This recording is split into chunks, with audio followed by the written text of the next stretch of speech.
Mein Kampf should be taught in high schools? No. Yes. No. Don't interrupt. Great way to get this censored again. Welcome to hell. Devil's Advocate pits lawyer against lawyer in a battle royale to answer the age-old question, who's better at arguing? The rules of the game are, we spin the Wheel of Misfortune to decide on a topic. Once a topic has been selected, the advocates must answer a set of polarizing questions. When they disagree, the game begins. Each advocate must argue their side, but here's the devilish twist. They must argue for the side they did not select. Let the depravity commence.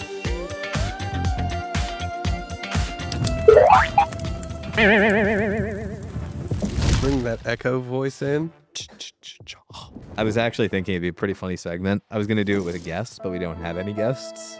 To do, at the start of it, a therapy devil's advocate, where we do something you and I disagreed on from the week, and we devil's advocated it at the start. I like that, actually. It'd be pretty interesting, but... Like that water heater in Florida, our non-existent water heater. Exactly. With the reveal of like, what's in the closet? It turns out there is a water heater. Or like the devil's advocate version of that's probably, it's more considerate to wait for a shower if it will make you late, or it's more considerate to go in at the same time, but risk the cold water. Yeah, I would say to wait. Well, obviously that's what you did, and you made it. Yeah, so that's obviously what you believe. Yes. And you would have had to argue for the opposite side, which I think you'd have a lot of problems doing. Yeah. Because you're incapable of taking the opposite side of what you believe. Yeah, pretty much. I'm gonna have to be very, very strategic with my choice. I guess we'll trade off who gets to go first, because you're going to be strategic and not actually choose the thing you believe. Yeah, well. So, let me spin the wheel. Spinning the wheel. And This is entertainment. And we also got pretty lame entertainment questions here. I was going to add one, because I know there's a throwback with you believing Mein Kampf should be taught in high schools. That was never said. That was going to be something I started. I think it was pretty much you believed in censoring Kanye West.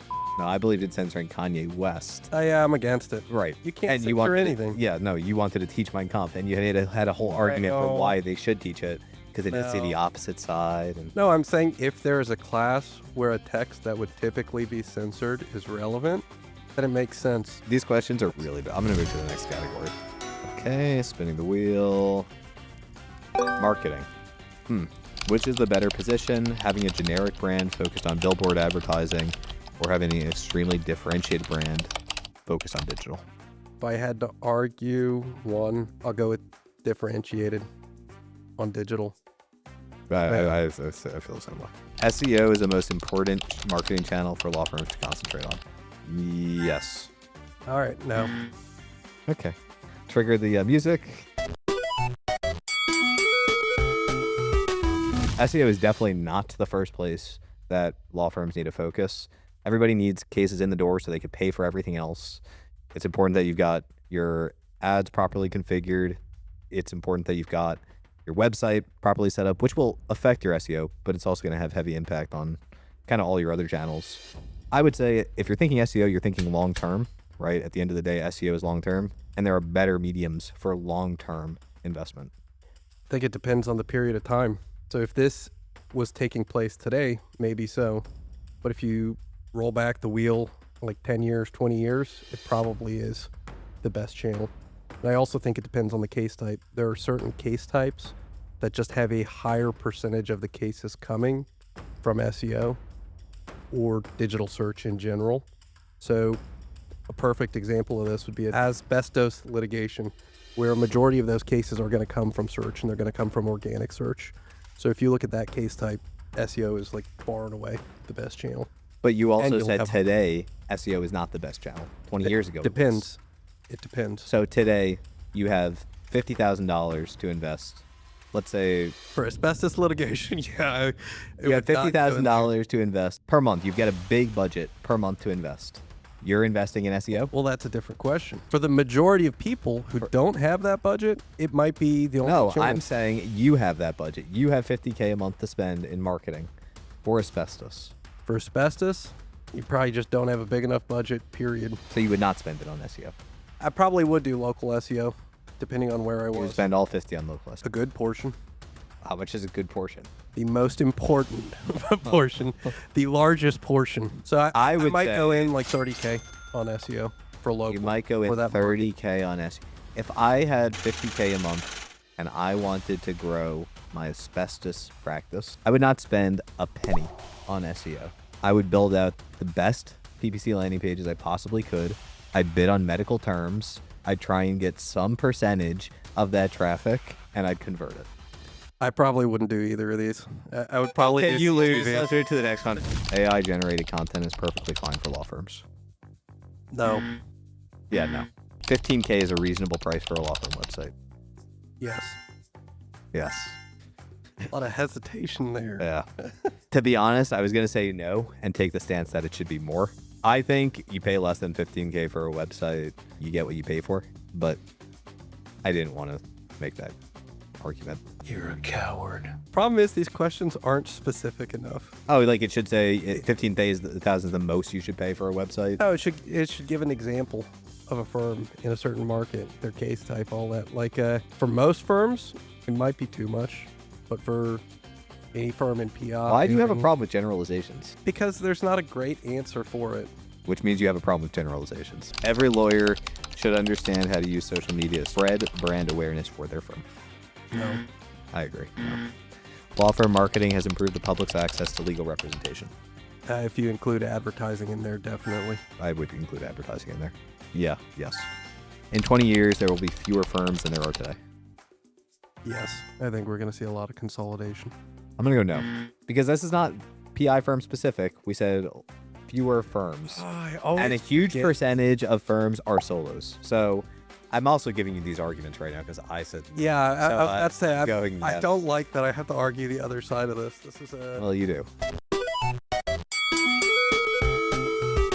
That's easy. Population's increasing. Population's increasing, but there's not that many more insurance companies today than there were 10 years There's ago. going to be types of law that we don't even realize today. So in the future, there will be more firms and more lawyers than there are today, just because the population's growing up. You believe that the market's going to consolidate. For PI, You don't believe the market will consolidate for other practice areas. no. I think there are going to be new practice areas that have a lot of new firms that pop up. You don't believe that workers' comp is going to consolidate. No. Workers' comp is already somewhat consolidated, where there are a few big guys in each state where everybody refers the cases. That's how to. PI works too. No. Yes. There's a few big guys in each state that make up the bulk of the advertising. Yeah, but there aren't as many comp claims to have as many firms as there are PI. So like the consolidation of something like workers' comp would be inconsequential. There's another thing that you're forgetting. There's going to be a lot of shell firms that aren't really a firm in and of itself, but it's like the shell of a couple of lawyers that are going in on something together. Do you think that legal is growing or shrinking as a practice? Growing. You think after AI starts like taking over on autopilot, there's going to be growing or shrinking cases? Growing. You think when everything is autopilot and AI is driving, there will be more PI? No, I think PI will go down because motor vehicle cases going down over the course of time. But I think that there will be a lot more claims that typically would have been smaller that can be processed due to technology. So I would think that there's going to be more. On the business law side, do you think it's going to take more or less resources to prosecute claims involving AI? I don't know. That's a tough one. I would say the answer is it's going to take far more resources and more tech ability, which means you're going to find consolidation on the business side too, because smaller firms don't have the resources. There's going to be start products claims. that do it for you. I don't think it's going to be the lawyers or like tech people that are doing it. I think it's going to be products that are going to go and search. Kind of like the way.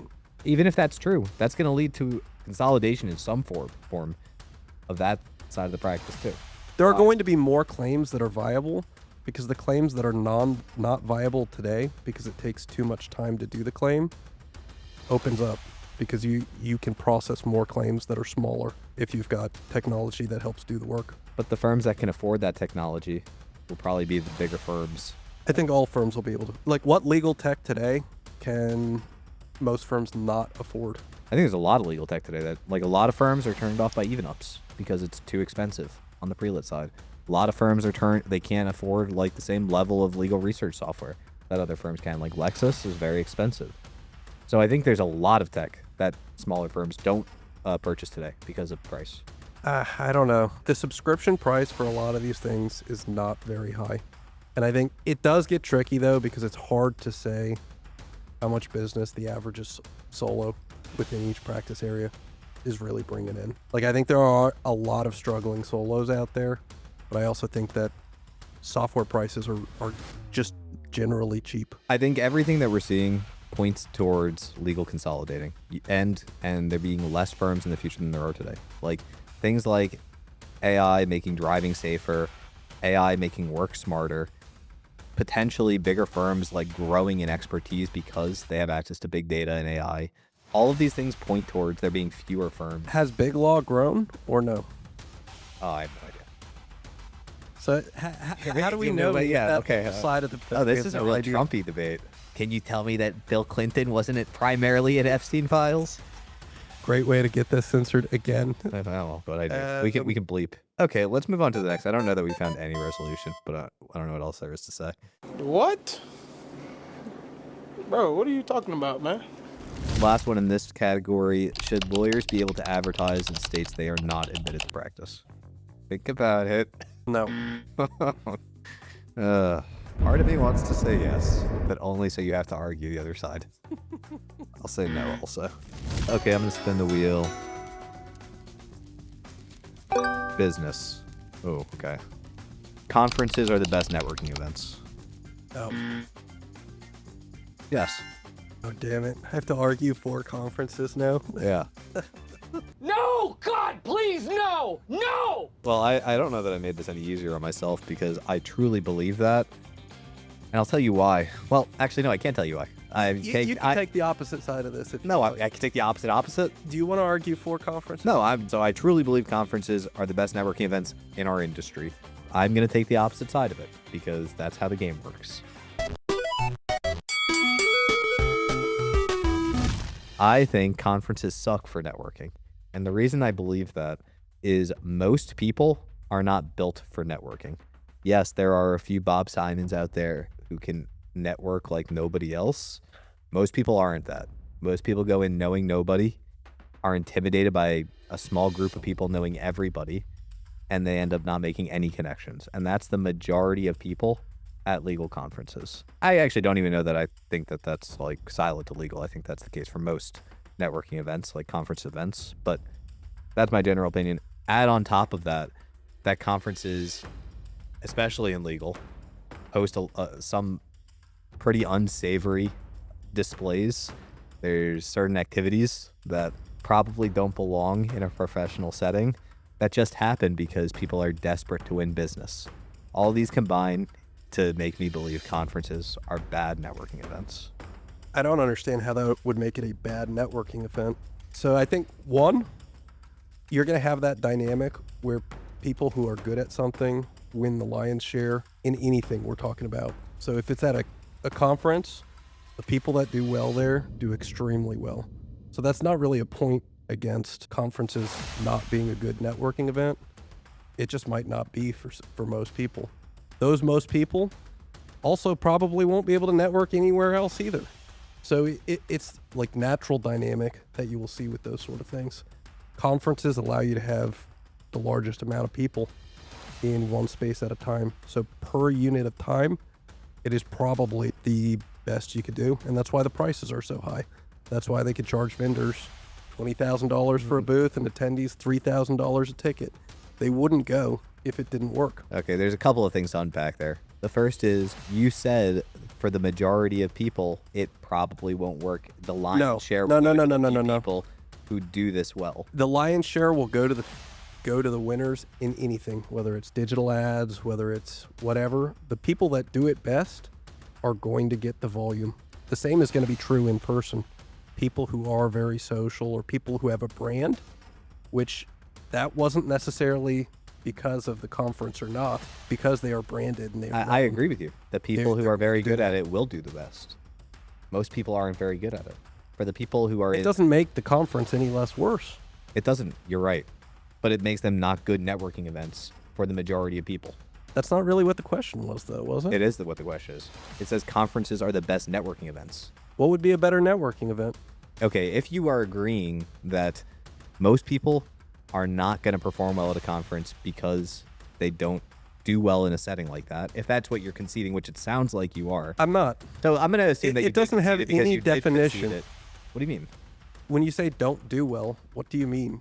It depends on like what They the don't create expectation is. meaningful connections. They don't create many meaningful connections, which I would say that is the purpose. When you say best networking event, What do you mean by meaningful? you're getting bogged down in the wrong details. Not really. Yeah, really.